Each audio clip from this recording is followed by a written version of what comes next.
അസ്സലാമു അലൈക്കും വറഹ്മത്തുള്ളാഹ്.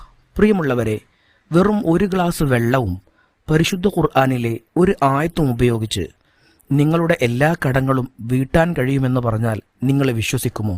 എന്നാൽ അങ്ങനെ ഒരു മനോഹരമായ അമലുണ്ട്.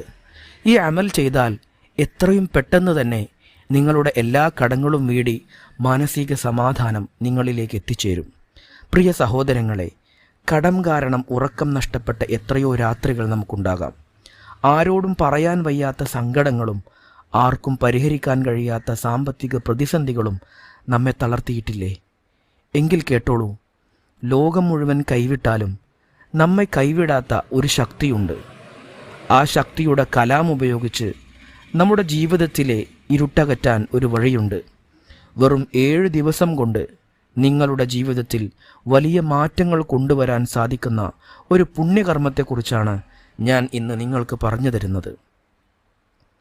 നമ്മുടെ എല്ലാ കടങ്ങളും തീരാനും സാമ്പത്തികമായ ഐശ്വര്യം വരാനും ഖുർആനിലെ ഈ വചനം നമ്മെ സഹായിക്കും.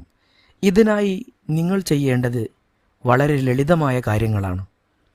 ഒരു ഗ്ലാസ് ശുദ്ധമായ വെള്ളമെടുക്കുക. പരിപൂർണമായ ഭക്തിയോടെയും വുളുഓടെയും ഇരിക്കുക.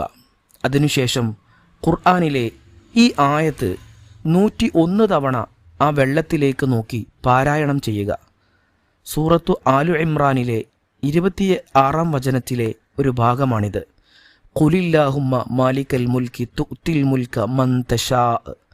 ഈ ആയത്തിൻ്റെ ചുരുക്കരൂപം ഇങ്ങനെയാണ്: പറയുക, അല്ലാഹുവേ, നീയാകുന്നു രാജ്യത്തിൻ്റെ ഉടമസ്ഥൻ.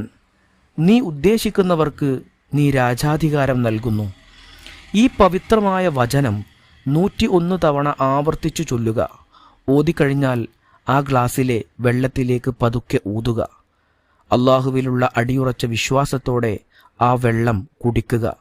ഇത്തരത്തിൽ തുടർച്ചയായ 7 ദിവസം നിങ്ങൾ ചെയ്യുക. വിശ്വാസികളെ, 101 തവണ എന്നത് ഒരു കണക്കല്ല, മറിച്ച് നമ്മുടെ പ്രാർത്ഥനയിലുള്ള ആത്മാർത്ഥതയുടെ അടയാളമാണ്. 7 ദിവസം കഴിയുമ്പോൾ നിങ്ങളുടെ മനസ്സിലെ ഭാരം ഇറക്കി വെക്കാൻ നിങ്ങൾക്ക് കഴിയും.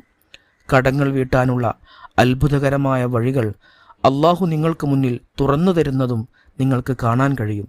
നമ്മുടെ അധ്വാനവും പ്രാർത്ഥനയും ഒത്തുചേരുമ്പോൾ സാധ്യമാകാത്തതായി ഒന്നുമില്ല. ഈ അറിവ് മറ്റുള്ളവരിലേക്ക് കൂടി എത്തിക്കുക. പ്രയാസപ്പെടുന്ന എല്ലാവർക്കും അള്ളാഹു സമാധാനവും സന്തോഷവും നൽകട്ടെ. അസ്സലാമു അലൈക്കും വറഹ്മത്തുള്ളാഹി.